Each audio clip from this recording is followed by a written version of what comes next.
Saint-Étienne, oui. Paris Saint-Germain, score final, Ludovic Obraniak. 3-0. Pour Saint-Étienne? Pour Paris. Ah, pour Paris. D'accord. Et Grégory Schneider. 0-2.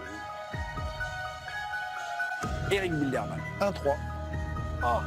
Giovanni Castaldi. Vous pouvez copier. 1-3, oui, je vais couper. J'avais prévu, je veux bien Paris prendre un but. Sébastien Tarago. Un partout pour rigoler. Sébastien Tarago gagne le prono, le concours de pronostic, puisque Saint-Étienne et Paris se sont quittés sur un match nul, un but partout.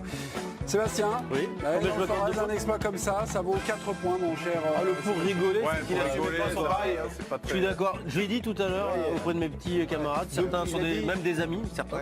Et Pas tous. j'ai manqué de courage. Je ne me donnerai que 3 points et demi. 3 points et demi. Oui, qu'est-ce qu'il y a? Je lui donnerai la totale parce que c'est en plus un match qui a ressemblé à son score. Donc, Non, à la limite, Saint-Étienne méritait de gagner. Non, à peu près pas. Donc l'alignement des planètes, c'est lui qui est dans la sensibilité de la soirée. Très très bien, excellent. Sensibilité de la soirée. La sensibilité de la Toujours un peu soirée. flatté. Mes petits, 0-0 entre Nantes et Rennes, ce sont les résultats de la 18e journée qui s'était ouvert à 19h. Strasbourg a dynamité 5-0, Nîmes reste 2, Nice 0. Lorient donc a été dominé sur son terrain 5-2 par Monaco. 0-0 entre Metz.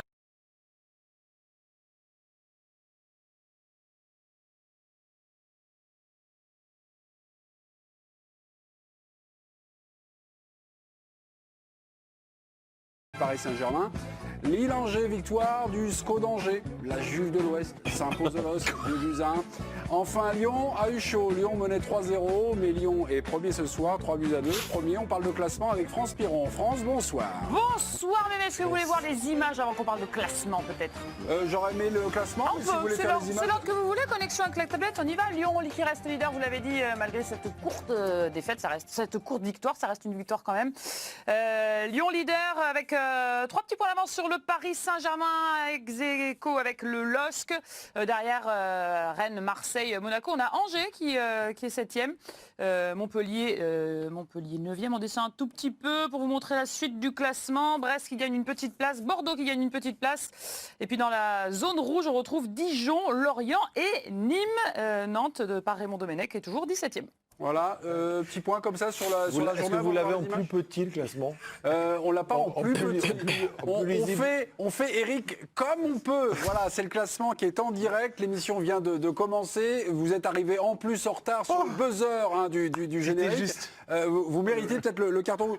Non, sur l'ensemble de la soirée, on a un thème des Lions, on a un thème de Marseille, on a un thème évidemment sur le Paris Saint-Germain. Juste sur le bas de tableau quand même, que ça soit Lorient et Nîmes, c'est quand même d'une grande faiblesse. Les deux entraîneurs, que ce soit Pellissier ou Arpinon, me semblent être en grande difficulté. Défensivement, je vais me répéter, mais c'est très très faible. Je suis très inquiet pour ces deux équipes. Je vois pas comment en fait ils peuvent inverser cette tendance. Voilà, le championnat est donc terminé à la 18e journée. Et nous en souviendrons. Mes petits. France, vous nous proposiez les images entre Saint-Étienne et le Paris Saint-Germain. Le score final est de 1 partout. On y va. Paris tenu en échec, donc ça a commencé à la 19e minute de jeu avec une petite erreur dans la défense parisienne. Kerrer qui relance dans l'axe pour Idrissa Gueye. Idrissa Gueye qui perd son ballon pressé par Youssouf. C'est Romain Amouma à la finition, bien servi par Bouanga qui ouvre le score. Et puis 3 minutes plus tard, Paris va recoller avec Mbappé qui fixe Debuchy avant de centrer pour Verratti qui relaie vers Moïskine. Tir en pivot du droit, ça fait 1 partout, score final. Paris est 2e ce soir. On sort la grille. Deuxième et troisième gagne une place au classement. Pochettino, cette première peut-être est ratée, en tout cas, dans le contenu, dans les ambitions. Est-ce que ça valait vraiment le coup de changer de coach? J'aimerais bien entendre. Non, mais le truc, c'est que. J'aimerais bien entendre ceux qui Comme il est nous dans la expliquaient en première sensibilité de la partie, soirée. que comme il y avait un nouveau coach, tout allait changer. Non, On n'a pas dit ça. On a dit qu'on espérait. On n'a pas dit ça. On espérait qu'il y ait un mouvement. Déjà, faudrait un replay. Un allant, mais qui n'a pas eu lieu. Après Même un match, difficulté. vous Ça y est, vous défaussez. changez déjà. 2 heures plus tard, Non, il il est change pas déjà. possible. Un match, il se défausse. Non, mais il n'est pas impossible de penser qu'il y avait. Enfin, moi, je ne sais pas s'il y a eu un allant ou pas. Il n'est pas impossible de penser Non. que certains joueurs en ont mis On plus. Moi, je vais On pas espérait qu'il y allait avoir Non, un mais- élan, mais- quelque non, parce chose que de... on parle, ça Et vous voulez en dépend. venir où, Grégory? Ça dépend si on parle d'élan individuel ou d'élan collectif. effectivement, On va, collectivement, on n'a pas vu- déjà, on va faire l'élan collectif. Puis après, Bah, on voilà, réduira. collectivement, on peut s'en apercevoir. Et le truc, c'est qu'ils n'ont pas changé de joueurs. C'est-à-dire qu'on a vu les mêmes limites, les mêmes joueurs limités, incapables de construire le jeu. Et toujours pareil, c'est-à-dire qu'on donne, quand Neymar est là, c'est à Neymar, quand Mbappé est là, c'est à Mbappé, quand les deux sont là, c'est aux deux. On leur donne le ballon, on dit vas-y, fais-nous, sors-nous un lapin du chapeau. Non, là, c'est Verratti. C'est ouvert. Non, mais, Là, c'est voilà, Verratti. mais ça n'a pas changé. Donc, en attendant que Pochettino, comme dit Sébastien, nous bricole ce collectif suave et. Ah non, c'est pas moi qui le dis, hein, c'est vous qui le dites. En attendant que ça arrive, ils en sont rendus au même. Grégory, est-ce qu'on peut mettre juste une nuance? Moi, sur le début du match, j'ai vu des Parisiens, on va dire, appliqués, un peu scolaires, un peu tendus. J'ai pas forcément vu des Parisiens qui, parfois, s'en remettent à, Mais la composition Neymar, d'équipe, s'en remettent Olivier. peut-être à Mbappé, mais Ouais, mais en fait, Moi, La j'ai vu- composition d'équipe, Olivier. Regardez, Dagba, il est scolaire. Forcément, il vaut mieux qu'ils soient scolaires. mais collectivement. Et oui, mais- J'ai vu ouais, mais les c'est gens pas qui... franchement. Mais en fait, moi, on a l'impression parfois quand ça va jusque dans la caricature que avec Thomas Tuchel, c'était le cirque et que tout le monde faisait n'importe quoi. Mais non. Ils faisaient parfois n'importe quoi. Ils faisaient parfois n'importe quoi. Mais comme ce soir, ils ont parfois fait n'importe quoi. Moi, je pense et je constate, comme depuis plusieurs mois, que physiquement, ils sont à la Ouais, rue. ils sont cramés. Complet. Et là, à un moment, il n'y avait plus de son, plus d'image, à partir quoi de la 60e? Voilà, 60e. 60e. Ils ont été. Avant, ils ont été moyens collectivement, comme on les a très souvent vus. Et quand Neymar n'est pas là, on sait bien que c'est compliqué. Et après, il n'y avait plus rien.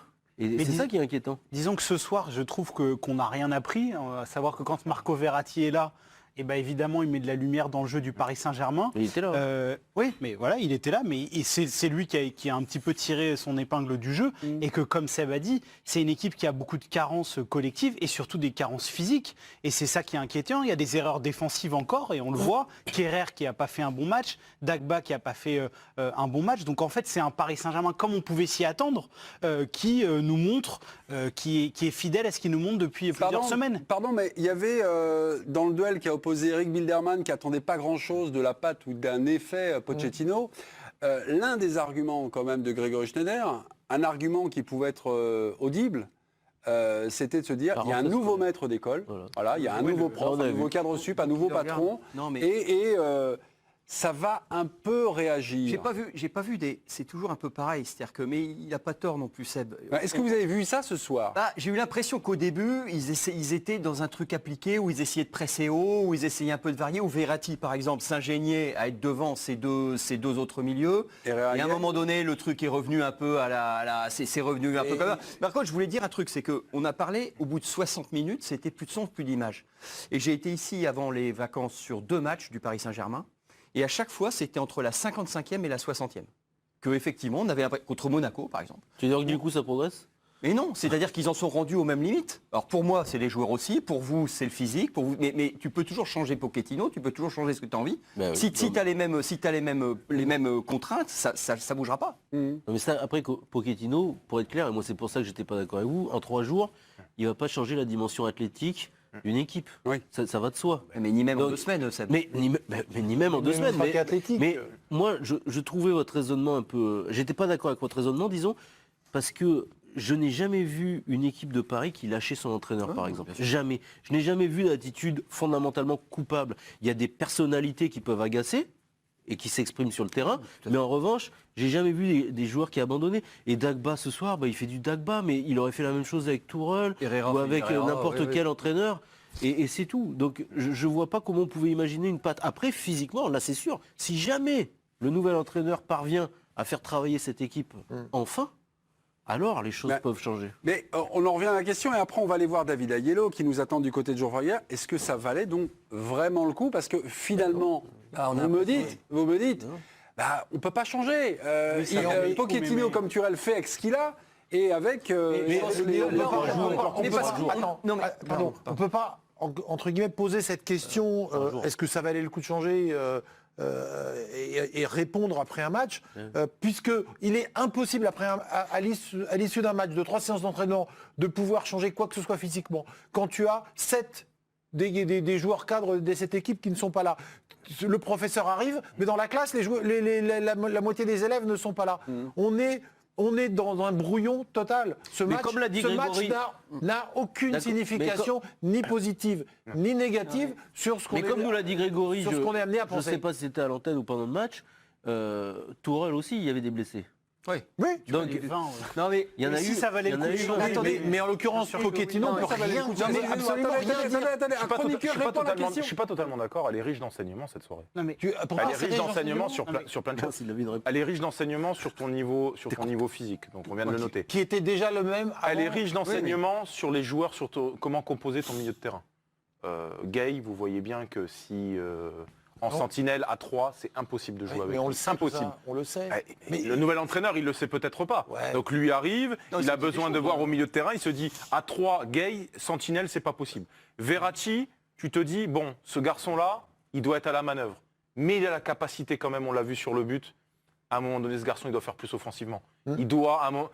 Peut-être pas quand il joue à 2, mais si on joue à 3 et qu'il joue en tant que numéro 8, il doit être plus souvent aux abords de la surface pour faire cette dernière passe. C'est le seul qui avait pas de relance, donc tu peux pas l'avoir plus près de la Kylian surface et en même temps Mbappé, compter sur Kylian lui sur Mbappé, le plan on voit. défensif. Dès qu'il commence à demander le ballon et quand Verratti est à la manœuvre et qu'il demande en profondeur, c'est un bon Kylian Mbappé. Quand il commence à venir chercher le ballon, à vouloir faire ses trucs, même Nordin, il l'a mis au piquet. Et... Donc voilà, elle est riche quand même d'enseignements pour un entraîneur qui vient d'arriver. Pour moi, j'ai des indications sur pas mal de choses. On aura un thème Kylian Mbappé dans quelques minutes. Simplement pour dire, il n'y a pas fondamentalement encore d'enseignement. Je rappelle que d'ici Barcelone, désormais, il n'y a plus que 8 matchs. Le match, c'est le 16 février. Quand est-ce que va récolter les premiers fruits notre ami Pochettino? Est-ce que c'est dans 3 semaines, un mois, ou alors on va serrer les fesses comme ça jusqu'au 16 en croisant les Mais doigts? déjà, de toute façon, c'est une saison particulière. Donc, pour le côté physique, même quand c'était Thomas Tuchel, la préparation n'a pas été la même. Il y a eu le Final 8, donc il y a plein d'éléments qui rentrent en compte. Mais je pense que ce qui était important pour le Paris Saint-Germain et le board du PSG, c'était de casser la dynamique négative qu'il y avait, tout le climat. Je pense que Tourelle, c'est pas fondamentalement sur... Oui, il y a un manque d'identité, mais on n'a pas attendu cette année pour voir que cette équipe, collectivement, elle n'était pas bonne. C'était tout le climat, l'ambiance qu'il y a eu pendant le mercato, ces conférences de presse où il s'agaçait. On avait l'impression de voir un entraîneur au bout du rouleau. Je pense que les dirigeants du Paris Saint-Germain se sont dit, il faut inverser avant Barcelone cette dynamique négative en termes de com, en termes d'élan. David Aguelo qui nous attend, qui patiente, on l'a fait patienter. Pardon David, vous le savez, on est extrêmement bavard sur le plateau de l'équipe du soir. Sur ce que vous avez constaté ce soir et sur le match, nos chroniqueurs nous ont dit, à partir de la 60e, il n'y avait plus de son, plus d'image, il y avait un trou physique. Est-ce que, soit vous nous le confirmez, puisque vous avez noté d'autres petites choses à nous dire que vous avez noté, vous, du côté de Geoffroy Guichard. Bonsoir David. Oui, bonsoir Mémé, bonsoir à tous. Non, globalement, effectivement, cette perte de lumière et de son à l'heure de jeu, elle a été flagrante. Effectivement, comme le disait Ludo à l'instant, c'est sans doute l'un des grands enseignements, c'est que la trêve de 10 jours n'a pas suffi. Le Paris Saint-Germain a repris il y a seulement 3 jours et on a bien vu que beaucoup de joueurs n'étaient pas du tout dans le rythme physiquement. Alors on peut parler de Marco Verratti qui peut-être un petit peu traditionnellement a sombré après l'heure de jeu, après une belle activité au cours de la première heure. Ça a été le cas également de Kylian Mbappé qui a manqué beaucoup de jus, on en parlera juste après, Di Maria également. Donc voilà, globalement, on a senti ce manque de fraîcheur physique qui est sans doute inquiétant, puisqu'il faut rappeler quand même que le Paris Saint-Germain va enchaîner beaucoup de matchs là, dans les prochains jours. Donc voilà, ça c'est principalement le principal enseignement qu'on peut tirer. En ce qui concerne le jeu, je rejoins ce qui a été dit notamment par Eric, il est trop tôt. Peut-être qu'on peut noter un peu plus d'envie dans le contre-pressing, notamment en première période, avec ce positionnement effectivement assez haut de Marco Verratti qui venait essayer de casser la première relance stéphanoise, mais à part ça, dans le jeu, on n'a pas appris grand-chose ce soir. Ok, merci beaucoup David. Vous êtes évidemment devant la zone presse où Mauricio Pochettino va débriefer cette rencontre. Alors, fallait-il vraiment donc changer d'entraîneur et de coach? Attendez, parce que notre ami Giovanni Costaldi nous dit en fait le gars il a changé parce qu'il était victime du climat. C'est la première victime du refroidissement. Non, il a dit bien pire que ça. Il a dit fallait changer parce que c'était une question de com. Ouais. Mais alors là, je dis pas que tu as tort, je sais pas. Ok, admettons que tu as raison. Storytelling. Mais c'est terrible parce que finalement ce club n'est géré que comme ça, que par rapport à cela, que par rapport à des enjeux de com, de marketing. On va jamais s'en sortir. Les Non, gars, je ne te critique non, pas. Non, mais j'ai pas dit que Giovanni, la com. je Mais ne vous te l'avez critique dit. pas. Non, mais il y Mais a, tu l'as il y a dit. la- mais il y a la- Bah, parce si. que les conférences de presse, quoi qu'on en dise, elles participent. Quand tu vois un coach qui est au bout du rouleau, qui s'agace, qui s'emporte contre des journalistes, ça compte. Il y a aussi ce qui se passe dans le vestiaire. Il y a plein de choses qui étaient défavorables à Thomas Tuchel. Non, mais- Giovanni, Sébastien, je vous coupe. Oui, parce que, Greg est en train de partir, il parce veut que, fumer, oui, il veut partir. Parce qu'il faut répartir et partager un peu le temps de parole. On a qu'à y aller. Ça faisait bien 10 bonnes minutes que nous n'avons pas vu l'ami Schneider. Grégory, c'est à vous. Qu'est-ce qu'il y a, mon Grégo? Qu'est-ce que vous voulez nous dire sur ça? Je me fais le relais de mon confrère Arnaud Herman qui travaille à l'équipe. Et Oui, qui chez nous, Paris oui. Saint-Germain. Il n'y a pas que ce qu'a fait Tuchel, il y a quelque chose d'autre qu'il faut paramétrer dans le changement d'entraîneur peut-être, à son avis, mais ça me semble être une piste très intéressante. Le principal chantier là, des 4-5 prochains mois, c'est très bien que c'est la prolongation de contrat des deux loustiques qui sont en fin de contrat en 2022. Donc il faut absolument les protéger. Oui, oui. Donc, Enfin, si c'est vous la voulez, Ligue des comme- Champions, enfin, accessoirement. Moi, je vous dis que ça passe avant dans leur tête. Mais D'accord, c'est ok. pas. Après, ça me regarde, c'est que bon, voilà. Donc le truc, c'est que ce que dit Arnaud, c'est que Tuchel savait qu'il ne serait pas prolongé au-delà de la saison en cours, et que le fait d'avancer en fait l'arrivée d'un nouveau coach permettait de proposer quelque chose d'un peu plus clair aux joueurs en fait. C'est-à-dire en connaissance de cause. Non mais réfléchissez-y, moi je source, et ça me semble pas stupide compte tenu des équilibres, compte tenu de ce qu'on sait de ce club qui a absolument besoin de mettre des stars en vitrine, mais c'est même avant même de la gagner ou de... Absolument, déjà c'était ça sous Canal, c'était ça sous Echter, c'est encore ça aujourd'hui. Mais c'est assez intéressant. Donc par rapport à ce qu'il dit, c'est vrai qu'il y avait une histoire de com, de climat et tout, et pour relayer ça, je crois qu'ils sont un peu projetés dans le futur. Ils sont un peu projetés au-delà de la saison en cours. Non, mais Donc, attends, ils ont non, pardon. Mais allez-y, 30 allez-y. secondes. Je ne suis pas d'accord avec toi sur Neymar au moins.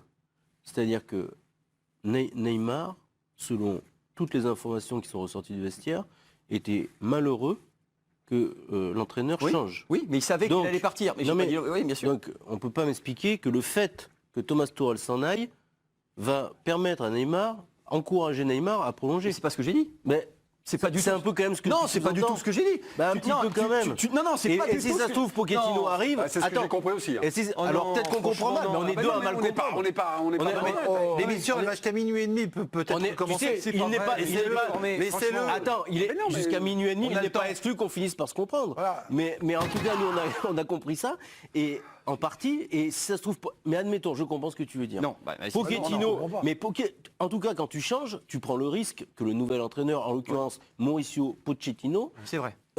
déplaise à Monsieur Neymar Et à Monsieur Mbappé. et à Monsieur Mbappé. Donc, je ne vois pas en quoi ta thèse peut tenir par rapport à ce changement. Non, mais ce que je veux dire, c'est que tu sais, le préalable et le paramètre, c'est quand même le truc central. Tu sais que tu ne gardes pas Tuchel au-delà de la saison en cours. Tu le sais. Oui, mais d'accord, mais par rapport à la prolongation- Non, mais par rapport à la prolongation, c'est poser le cadre dans lequel les joueurs évolueront éventuellement après. C'est de ça qu'on parle. Après, ils sont contents, ils sont pas contents, j'en sais rien. Et puis, Mbappé pour qu'ils aussi, prolongent, vaut mieux non, qu'ils mais soient contents, Mbappé quoi. aussi a tweeté sur Tuchel en disant, alors qu'il avait sans doute des relations un peu plus fraîches et tout, il a aussi tweeté en disant qu'il avait bien travaillé. Mais ça, etc. peu importe. Non, mais autre ce chose. que je veux dire, c'est que, mais voilà, ce que je veux dire, c'est qu'il n'est ça. pas interdit. Moi, ça me semblait intéressant de dire ça. Mais je Ah non, pense si, qu'on a à c'est peu pas près le cas. compris ce que vous avez dit, mais bon, vous ne supportez pas les Mbappé et commentaires de Neymar ce que vous dites. étaient contents les deux. Mes amis, mes amis. Enfin, ils n'étaient pas contents que Tourelle m'écoute pas. s'en aille. Non. Ouais, il y a des cartons. Mais- hein, franchement. et les autres Je suis- Non, mais les autres. Franchement, oui, franchement. Oh non. Ludovic, Quoi l'oreille droite, elle fonctionne ou pas? Vous m'entendez On est pas? dans un débat là. Je sais qu'on est dans un débat. Excusez-moi, vous avez même pas vu que le petit Bilderman C'est lui qui réclamait va un le carton à votre rencontre. On réclame jamais de Eric, carton. vous êtes un ancien, si on ne réclame pas un carton pour son petit camarade, ça pollue l'ambiance. Mais je vais lui mettre un. Mais on peut changer le concept. Ça fait 10 ans, 15 ans. On est marre. Écoutez, non. Mais je peux lui mettre un tac par derrière, ça sera rouge direct, c'est peut-être mieux. Ah, vous demandez un rouge? Ah, Ah bah voilà. Rouge au Bragnac, merci beaucoup. T'es nouveau, tu sais pas. Dominique Bijotta, champion de France avec Monaco, a participé à un débat hier, à un sondage dans le Parisien aujourd'hui en France. La question était de savoir qui allait être champion. Donc en majorité, les gens et les spécialistes interrogés, ils étaient 54, voient Paris encore couronné à l'issue de cette saison. Ok. Dominique Bijotta, lui, vote Lyon. Et on parlera de Lyon un peu plus tard, mais il fait ce constat-là sur Paris. Combien de matchs étincelants a-t-il produit, ce Paris Saint-Germain? Et je vois vraiment un gros point faible dans cette équipe, c'est son milieu de terrain. Quand Verratti n'est pas là, les autres sont moins bons. Il manque cette assise indispensable à une équipe de très haut niveau.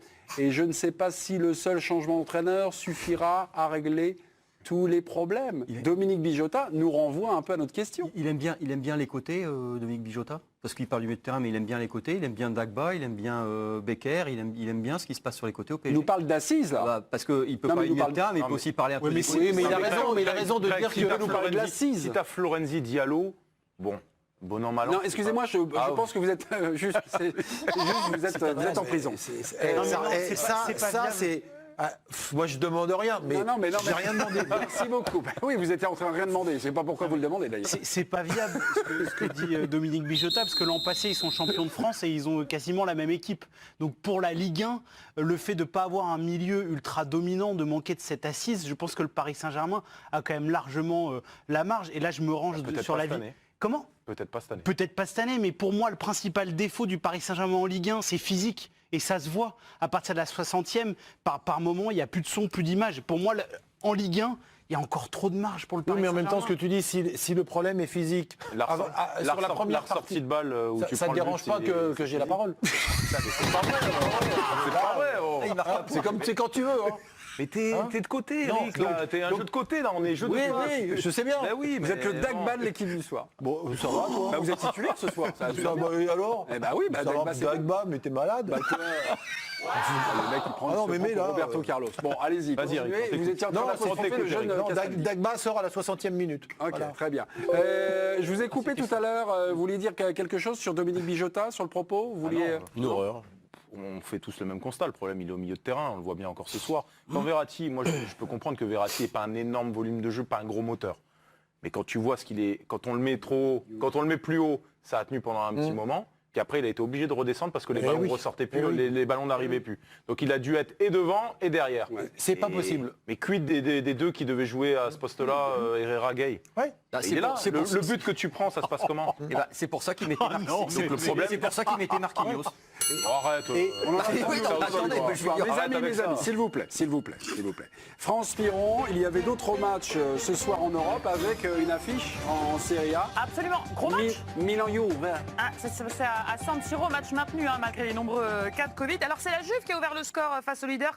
18e minute de jeu avec Chiesa, déjà buteur lors du dernier match. Eh bien, vous allez voir, il réussit un très très joli 1-2 Chiesa avec Dybala qui va lui remettre le ballon d'une petite talonnade. Et l'Italien remporte ensuite son duel avec Donnarumma. Juste avant la mi-temps, gros travail de Leao côté gauche, l'attaquant qui finit par centrer en retrait pour Calabria qui égalise. À l'heure de jeu, la Juve repasse devant avec le doublé pour Federico Chiesa, l'Italien qui élimine Théo Hernandez et frappe fort pour le 1-2. Et puis finalement, il y aura 3-1 avec un contre emmené par Rabiot, de retour dans le 11. Et l'action se finit par Weston McKennie. Score final 3-1 pour la Juve qui inflige sa toute première défaite au Milan AC. Je voulais juste vous rappeler que ce soir nous avons un petit cadeau, le stade Vélodrome qui est à gagner, la maquette sur le compte Twitter de l'équipe du soir en RT. Wow. On follow, vous êtes très nombreux à vouloir le gagner ce soir. C'est pas réel là, s'il n'y a pas les fumigènes avec les démissions. Non, ça c'est en avec des Ah oui, allumettes, d'accord, faut rajouter ça. C'est chez vous, on a un héros d'émission. On aura une question puisque avant la rencontre entre l'Olympique de Marseille et Montpellier, il y a eu beaucoup d'agitation du côté de l'Olympique de Marseille. Mbappé, mauvais ce soir. Bah, est-ce que c'est surprenant des matchs comme ça? Pas trop ici mauvais quand même. Ah, Je sais pas, je vais laisser parler les. je vais laisser parler. non. Bah, alors si Non, vas-y, on s'est trompé de constat, on s'est trompé de constat. Il y a une passe D, Oui. quand même, enfin une pré-passe D. Ouais, une pré-passe D. Une pré-passe D. Il faudra mais créer c'est une pas- ligne de c'est pas rien. statistique pour une pré-passe D. Après, c'est vrai que c'est toujours un peu le problème. C'est-à-dire que tu as l'impression que faute d'avoir des ballons ou d'être mis dans de bonnes conditions, il va la chercher au milieu. Et là, comme dit Ludo, il joue trop loin du but. Vous savez, Tuchel s'était battu pour lui. Comment il dit Ludo, justement? Non mais Tuchel s'était bagarré pour qu'il essaye de jouer plus près du but. C'est-à-dire Tuchel lui a dit ça maintes fois. Il dit t'éloigne pas trop parce qu'en plus il trouve qu'il fait des gestes gratuits quand il est loin, il se permet des choses comme ça. Donc il essayait de le rapprocher du but. Mais quand il est loin, évidemment. Donc en fait, il n'est pas mauvais, c'est les autres qui sont mauvais. Bah, et- collectivement, c'est l'équipe Non, plantée. mais Greg. Non, Vous Ludo. l'avez trouvé. Non, Non, mais- excusez-moi, vous l'avez trouvé comment Il a ce été soir intéressant par moment dans le fait où je l'ai retrouvé de temps en temps sur des ballons où c'est sa grande force. Elle est là, il faut qu'il continue sur ce jeu-là. C'est quand il fait appel contre appel et qu'on lui met les ballons, soit dans l'espace, soit quand Verratti lui met au-dessus, c'est Moukoudi qui l'a dévié là. Là, il est dans son jardin. Là, il n'y a personne qui peut le prendre. Il prend le ballon, il fait une ou deux touches, il est toujours au but. Là, il est dangereux. Par contre, quand il commence à venir un peu plus bas, à me faire le passement de jambe qui passe 1 mètre au-dessus de la balle, le truc comme ça où il n'y a jamais personne autour de lui, là, il n'est pas bon. Là, il n'est pas bon parce qu'il en fait trop. Il y a peut-être un moment aussi je parlais de ce débordement où il fait son passement de jambes. Il arrive à faire la différence à l'intérieur. Il y a un super ballon à donner, un petit centre. Revient de nouveau pour... Voilà, il faut qu'il simplifie son jeu. Il faut qu'il est très bon quand il est dans ses qualités. Et il joue pas tout le temps dans ses qualités. On va continuer de parler de Kylian Mbappé. Si vous voulez, vous pouvez prendre l'assaut, le compte Twitter de l'équipe du soir, et puis nous donner la note d'Mbappé. Mais on continue de parler du match ce soir de Kylian Mbappé. Vous voulez la parole, président? Je vous la donne. Chef Chaudard.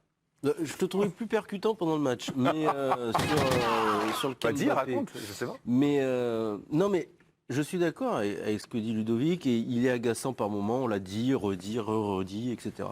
Mais ce soir, non, mais il s'est mais caricaturé. je trouve que, regardez, vous en arrivez même à oublier ce qu'il fait de décisif dans le match. Vous êtes sérieux, vous connaissez tout, vous regardez toutes les actions, et vous-même, vous oubliez ça. Donc tout de suite, vous prenez son match par un biais négatif, de manière systématique.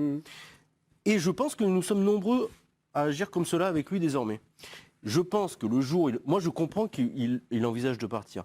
Parce que le jour où il va partir, on ne va voir à nouveau que les choses positives qu'il fait dans les matchs. Pourquoi? Parce qu'on ne verra pas, même s'il joue au Real Madrid, on ne verra pas tous les matchs du Real Madrid pendant 90 minutes. On va voir des résumés de 10 minutes, de 15 minutes. Et on va voir tout ce qu'il fait de positif dans un match et surtout combien de fois il est décisif dans une saison. Alors, on fait quoi? Et il y a un moment, non mais on est trop... On délire un peu. Je dis pas que là, tu as déliré, tu as eu une analyse juste et nuancée. Mais d'une manière globale, on ne voit plus que les choses négatives de ce garçon. C'est un truc fou. Moi qui disais qu'il m'agaçait et tout, mais moi je veux plus le dire. On a l'impression que le mec il peut pas jouer en D2. C'est pas sérieux. Non, quoi. Ce qui est intéressant dans ce que dit Sébastien, c'est qu'en tout début de match, on a eu ce débat. Et tu l'as dit avant qu'effectivement on arrive à cette analyse de son match et à la question que tu as posée, c'est-à-dire qu'en tout début de match, c'était un débat qu'on avait entre nous. On a tous été séduits par un joueur d'une maturité incroyable, d'une qualité de jeu. Mais là, vous me parlez du match ou vous me parlez de... Non, je vous parle quand il est arrivé à Monaco, on a tous été séduits par ce gamin de 17 moi, je ans. vous parlais du match de soir. Mais moi, je m'en fiche. Je vais y arriver au match de ce soir. Ah là, bah d'accord, ouais. Mais on a minuit et demi, c'est tard. Ah bah oui, d'accord. mais enfin, le mec commence sa carrière en 2016. Donc, Voilà. Et Bah là il est à 2015-2016. c'est bon, hein, parce que c'est vous qui me faites perdre du temps. sortie de l'INF Clairefontaine. Voilà. Allez-y. Et du moment où ce joueur a confirmé tout ce qu'on attendait de lui, on voudrait qu'il soit sur chaque match, pendant 90 minutes, dans chaque situation de jeu, la star absolue. Et effectivement, on lui tombe dessus, on le critique, parce qu'il y a... on veut oublier qu'il a 22 ans, qu'il est champion du monde, qu'à Monaco il a fait des trucs extraordinaires, et qu'au PSG, dans une équipe qui n'a pas véritablement de fond de jeu, effectivement, il y a des matchs où il est moyen. Excusez-moi, mais tout simplement moyen. Ce soir, il a raté son match ou pas? Mais bien sûr que oui, il a raté Si, son il a raté match. son Mais bien sûr que oui. Mais le PSG a raté son match. Non, bah d'accord. Mais il y a un moment, moi je veux bien, mais quand même dans le foot, il y a des joueurs qui sont plus importants que d'autres. Tu as quand même des joueurs qui ont certains statuts. Jusqu'à preuve du contraire, Verratti et Mbappé dans cette équipe ce soir, t'en attends plus qu'Idrissa Gueye, que Herrera, que Dagba et compagnie. Bon, on peut quand même dire que ce soir, Kylian Mbappé, ok, il fait une bonne action, encore heureux, face à Saint-Etienne, qui est une des pires équipes du championnat de France. Bah, Seb, je suis désolé. Bah si, mais c'est Kylian Mbappé quand même. Okay, on parle pas alors, tant qu'il met pas un triplé, il est nul. Voilà. Allez hop, et puis on passe à autre chose. Mais là, Seb, là tu caricatures. Je te dis qu'encore heureux que Kylian Mbappé face à Saint-Etienne fasse une action positive. Je dis juste que c'est intéressant que de manière systématique, mais ça, c'est intéressant, on entre par la fenêtre négative de ce garçon. Parce qu'il n'est pas dans une bonne passe. Et encore une fois, et j'ai eu l'occasion de le dire à plusieurs reprises ici, il m'agace dans sa manière d'être obsédé par les chiffres, etc., etc. Et même dans son jeu, parfois, quand il fait des gestes totalement inutiles. Là, c'est tout ce que je te dis. Mais ce soir, excuse-moi, il n'a pas fait non plus des gestes grotesques. Il fait un match moyen dans une équipe mauvaise. Voilà. Oui, mais bon. sauf que je suis Et désolé. donc tu vas lui mettre, vas-y, mettons-lui un, il est nul. Il est nul. Mais c'est Mbappé, pourquoi tu mettez-le- caricatures comme ça, envoyez-le- t'emploies des mots nuls. Est-ce qu'à un seul moment j'ai dit envoyez-le, qu'Mbappé en était deuxième nul? division espagnole, et puis ça ira mieux. Est-ce qu'à un moment j'ai parlé des deux espagnols et j'ai employé le mot nul? Par rapport- Seb, par rapport à est-ce- ce que- juste par rapport à ce que je veux dire, encore heureux que Kylian Mbappé, de par son statut, de par ce qu'il fait, fasse une action positive face à la Saint-Etienne. C'est tout ce que j'ai dit. Et encore heureux. Et c'est un des leaders de cette équipe et c'est ce qu'on attend de lui. Mais on lui met deux. Je trouve que c'est pas. On pourrait prendre. 3, moi je mettrais 3. Non mais Bon, ouais, raté pour son match. parler de l'apport pour parler de l'apport d'une star dans Il y a pas une de équipe. souci. Pour parler de l'apport d'une star dans une équipe, il y a on pourrait faire je trouve une parabole militaire. C'est-à-dire que le collectif, mettons que votre objectif est à 10 mètres. Votre collectif doit vous permettre de faire 7 mètres. Et vous, Mbappé ou Neymar, vous Les faites 3 derniers seul mètres. les 3 derniers mètres. D'accord. Je pense que là, le collectif du PSG fait les 4 premiers mètres et pas les 7 premiers mètres. Donc, ça devient vite très difficile pour eux. Il y a des prises à 2 sur lui, on l'attend, il est obligé d'aller chercher le ballon à 40 mètres, donc il va quand même pas... Donc je pense que quand même un collectif planté, le joueur n'a pas tous les pouvoirs. parfois, quand il son en collectif est rajoute planté. trop. Non, mais, oui, Agacé, mais d'accord, mais il en etc. On est rajoute aussi d'accord. parce qu'on l'éloigne du hasard. Donc ce que je veux dire, c'est que le collectif, à un moment donné, doit faire un peu plus, même quand à Neymar et Mbappé. Bon, attendez, juste un mot. Et on va le noter, et on continue. Non, mais juste un mot. Alors, on va le noter, allez. On le note. Papa, Riquel nous dit, bah disons, Mbappé mérite un 2. Il se prend pour Neymar alors qu'il est très loin d'avoir son niveau. Riquel lui met 2. 4, insatisfaisant, pas satisfaisant. 4, pas satisfaisant. Il aura pas Moyen pour Sébastien. Satisfaisant pour Grégory Schneider. Ludo, je vous ai coupé, allons-y. Mais non, mais je comprends le débat sur on est exigeant, on n'est pas assez exigeant, on est dur. Mais c'est lui qui nous a mis dans ce jeu-là. C'est lui qui nous a demandé de le juger comme un grand joueur. C'est lui qui nous a dit pas d'âge. On parle pas d'âge. C'est lui qui veut jouer toutes les compétitions et qui affiche son ambition démesurée d'aller tout gagner, de faire les statistiques, d'être dans l'histoire des clubs, d'être dans l'histoire du football. Mais c'est lui qui a passé la barre très haute. Donc moi, observateur du football, je le juge comme quelqu'un qui a placé la barre très haute. Donc je suis très exigeant avec lui. Et quand il est ne serait-ce que moyen, ben pour nous, il est mauvais. Parce qu'il a mis la barre tellement haute, mais c'est lui qui l'a mis la barre. Moi, si tu me parles du match d'Amouma ou de Monet Paquet, bah, je vais te dire, ouais, ils ont fait un match moyen. Mais parce que c'est Amouma ou Monet Paquet. Voilà. Moi, Mbappé, il m'a dit, je suis un top, je vais jouer le ballon d'or, je vais gagner le Jeux Olympiques, l'Euro, le Mondial. Je suis. C'est là où on est en désaccord. C'est-à-dire que c'est lui qui a posé les bases. Toi, tu dis, Amouma, il fait le même match que Mbappé. Je dis qu'il a fait un match moyen. Donc, je lui mets 5. 5. Bien sûr. Mbappé, il fait le même match qu'Amouma. Ouais. Je dis qu'il a fait un mauvais match. Donc, je lui mets 3 ou 4. 4. Mais moi, ça ne me... Pardon, mais ça ne me paraît pas sérieux. C'est-à-dire que ils ont fait le même match, ils ont la même note. Et en revanche, après, dans tes commentaires, dans ton analyse, tu vas être plus sévère avec Mbappé, pourquoi pas? Là, oui. Mais tu ne peux pas me dire, ils ont fait le même match, il y en a un, je lui mets 5, il y en a l'autre, je lui mets 4. La notation va avec ma manière de voir les choses. Mais avec je ne peux pas dire que je différencie les choses et différencier les Ludo, il corrèle le potentiel à la Mais non, c'est même pas le potentiel, c'est l'attente sur un match. Mais non, mais Ludo, tu me dis si je comprends mal ce que tu veux dire. Je pense que Damouma et Monet Paquet, sur l'influence et sur le potentiel qu'ils peuvent apporter à une rencontre, tu en attends moins que Mbappé dans une rencontre du Paris Saint-Germain. Même par rapport à l'environnement, le club dans lequel il joue, le système. C'est l'autre, tous les grands joueurs. Tous les grands joueurs sont plus critiqués, t'en attends plus parce que c'est un grand joueur. Et je pense que si on est aussi sévère, c'est parce que c'est un immense joueur. Giovanni, je suis d'accord avec toi. Moi, je ne dis pas l'inverse de ce que tu viens de dire. Moi-même, ici et là, notamment à l'automne, je te dis, ça m'insupporte quand il a fait son truc là, avec les 100 buts à l'entraînement, je trouve ça ridicule, etc., etc. Ok, mais entre être plus critique parce que c'est un grand joueur et ne voir que les choses négatives, moi je te dis, rendez-vous dans 2 ans, quand il jouera à l'étranger et qu'il n'aura pas changé, on ne dira que des choses positives. On n'a pas dit que les choses... Il est dans une mauvaise passe. Il est dans une mauvaise passe. Seb, est-ce que Cristiano et Messi, on les juge pareil que les autres? Mais non. Dans un match, tu juges pareil Mais que si les vous autres. avez vu ce Les qu'ils notes, prend oui. en Espagne, oui, là, mais parce c'est qu'il normal. marche, parce qu'il y a même des articles, ils disent le problème du FC Barcelone, c'est Lionel Messi, c'est le plus grand joueur de l'histoire du FC Barcelone. Et on est en train de dire que c'est le problème. Donc fatalement, Là, ça va là, avec. il est en On train de ne devenir un pourra problème, pas se réconcilier ce soir sur le cas de Kylian Mbappé. Et déclaration de Mauricio Pochettino, France, c'est Oui, ça? chez nos confrères de Téléfoot à l'issue de la rencontre. Je suis déçu, on est le PSG, on doit gagner. C'est pas le résultat qu'on espérait forcément, mais en 3 jours, on a quand même eu peu de temps pour s'entraîner. Il y a beaucoup de choses à améliorer, à développer. On doit. Mais Saint-Etienne mérite son match nul. Ah oui. Ok.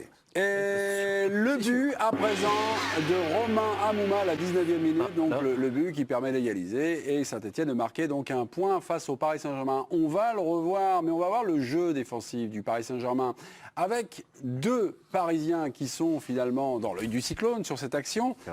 Et pour vous, qui est le fautif? Alors, est-ce tout d'abord Kerrer qui a cette passe, peut-être cette passe défi, ou est-ce Gueye qui loupe son contrôle et qui se fait piquer la balle par Youssouf? Interception de Youssouf, Bouanga passe, Amouma pique son ballon, un partout. Alors, quel fautif sur ce but encaissé? Est-ce Kerrer ou est-ce Gueye? Habillage à l'américaine, et on y va. Ludo, vous me dites? Gay. Et Grégory, vous me dites? Kerrer. Eric, vous me dites? Kerrer. Kerrer. Joe? Thilo Kerrer. Kerrer. Et c'est la centrale. Pas mal. Oh, j'ai envie d'écouter mes piques à main. Perché. Présidentielle. Alors, on va prendre Kerrer. Hein, on va prendre le Kerrer parce que c'est évidemment dans la logique de l'action. Juste avant, je vais actionner. On va passer tout de suite en 4e dimension. Oh là. Ah, ouais. Geoffroy Guichard, 19e minute. Ah si. c'est toujours pas loin. Regardez. C'est produit. Voilà, c'est parti. On est là, vous venez de voir donc la passe de Kerrer. Est-ce qu'on peut mettre la petite barrette sur le nom Kerrer pour bien l'isoler? Oh ouais. Et voilà, je vais donner la main à Eric Bilderman, qui fut en des temps Ah, c'est quand même passés gay, les mecs. stopper, voilà, défenseur central, donc qui évolue vraiment, Giovanni a changé d'avis. qui évolue dans son biotope. C'est quand même gay, les Ah, amis. c'est quand même vous basculez du côté des gays, Giovanni. On y va. Du côté des gars. Là, vous basculez du côté des gays. Faut pas demander à Il a le temps quand même. Eh les gars, Pourquoi Kerrer Ah, c'est vous n'avez pas de visage. La les gars, première sans chose, déconner. Vous avez pas de- la première chose, on ne relance pas dans l'axe, on ne dégage pas dans l'axe. Si, il faut que c'est. Mais non, quand tu as le ballon, soit il dégage fort, Ça, c'était dans les années 70. mais Fallait regarder des matchs depuis. mais tu m'expliques les choses comme tu veux. Quand tu as un joueur face à toi qui est dos aux adversaires, qui est Mais non, au ça 18 dépend si mètres, c'est Verratti ou Gay, quoi. mais tu ne fais pas une passe risquée alors que devant tu as personne. Il le passe pas. Mais si, bien sûr que si. Mais ils font tous ça maintenant. Mais je m'en fous qu'ils fassent tout ça. Si c'est pour aboutir à ça, moi, les relances à la Guardiola où on fait 12 passes pour une fois sur 10 se faire choper, prendre un but, moi, je préfère le football des années 70, kick and rush, on balance. Ah, voilà. Mais, On y est. mais Voilà.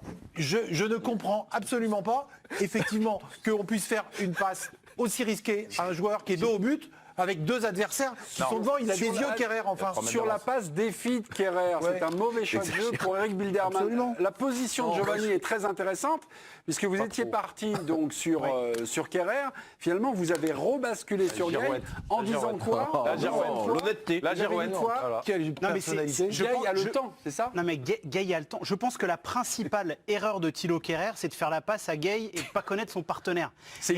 Mais Je peux vous le dire, Ce qui est important, quand ce même. qui est important, mais Gay a largement le temps, s'il fait un contrôle de qualité, que ça reparte proprement. Il a le temps tous les jours de s'orienter.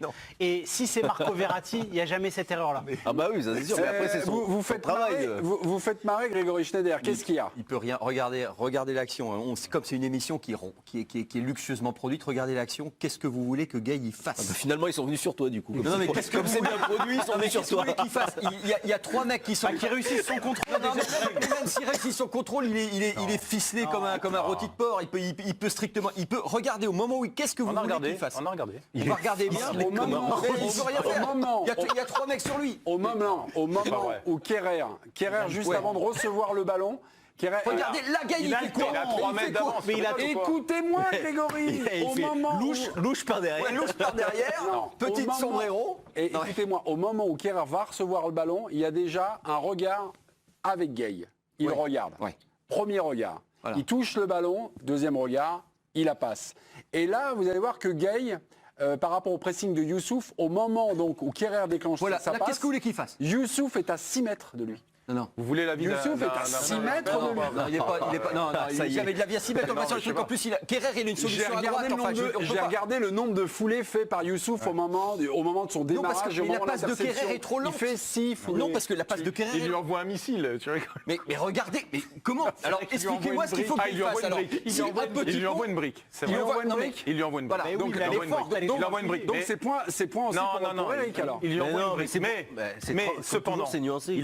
le gars, il est à 3 mètres derrière. Dans cette émission. Petit contrôle de dégagement sur la gauche. T'as Bakker que tu peux trouver après dans Et là, les dans une- problèmes dans un- reviennent.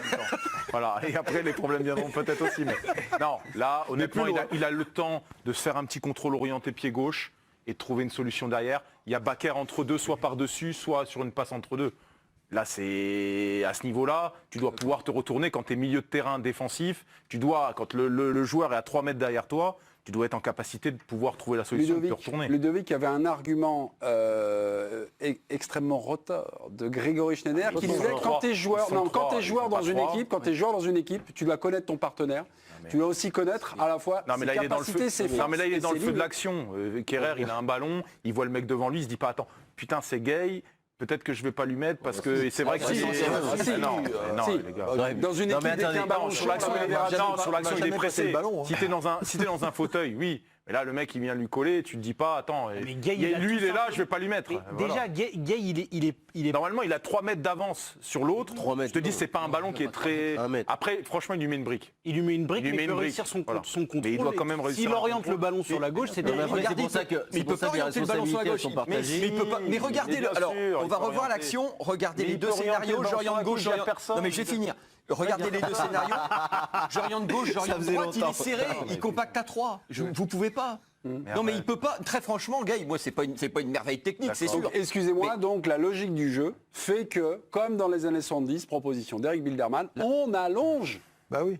Non, On allonge. tu peux essayer de chercher l'autre à droite. Si Oui, d'accord, tu peux, mais Non, Eric, lui, il aurait donné le ballon au gardien pour qu'il la prenne à la main. Mais parce qu'il a oublié que Non, mais- la règle avait changé. Ah, mais ok, mais aujourd'hui, c'est vrai qu'avec le dogme et les grandes révolutions y a qu'on pas fait un dans le jeu de Non, mais Guardiola, il va où la modernité non, mais fait qu'on doit remettez, s'il relancer vous plaît, court. remettez. Est-ce qu'on doit à... Là, il Là, il va où n'y a pas un espace Mais là. il y a lui là, Il y a lui pas là, un lui là, espace lui à là. gauche et puis tu peux Non, pas la non. mettre après là. Non, un espace mais à tu gauche. rigoles ou quoi Mais après, Kerrer, il c'est peut pas, estimer- c'est le Paris Saint-Germain, c'est pas, on Eh n'est oui. pas, Mais Kerrer on n'est pas en peut régional 2 là. Oh.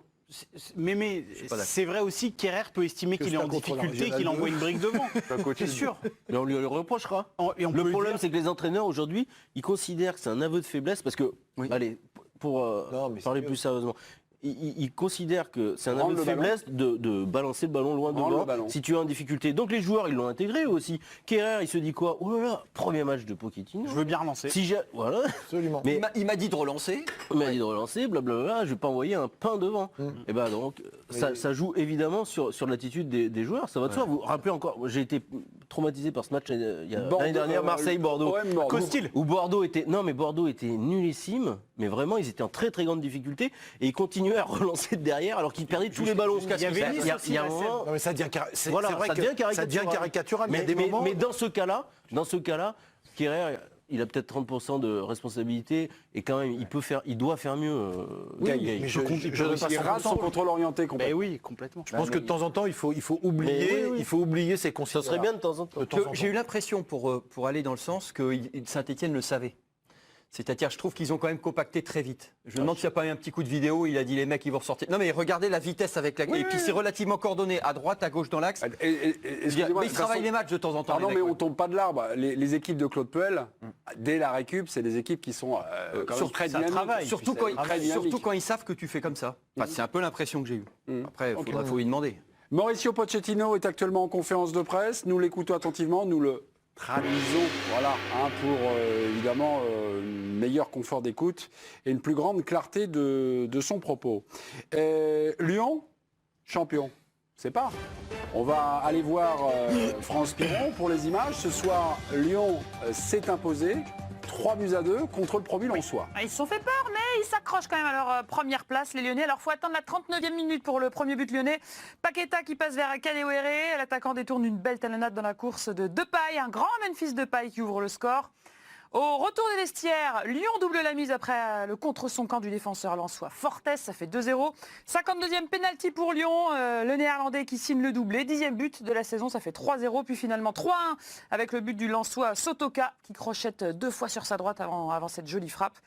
Et puis en fin de match, 89e minute, Cheikh Doucouré a relancé l'espoir des 100 et or en vain. Score final 3-2. Lyon reste leader seul en tête. Je vous lis une petite déclaration de Memphis Depay à l'instant chez nos confrères d'RMC Sport. Je suis concentré, il parle de son avenir bien sûr. Je ne veux pas encore faire de déclaration parce que je me sens bien ici. Je ne veux pas faire de langue de bois, mais si le coach continue à me sortir quand je marque de but, je réfléchirai peut-être à partir. Il le dit en plaisantant, il rigole.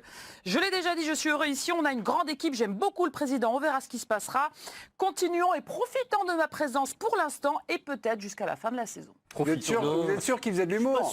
Il y a marqué rire entre parenthèses. Depay, il est capable comme de ses ça. traits d'humour et tout, franchement. Mais Bon, il y a un petit fond de Lyon vérité quand champion, Lyon champion, point Payet, d'interrogation, depuis Rudy Garcia en conférence de presse. Ah ben voilà.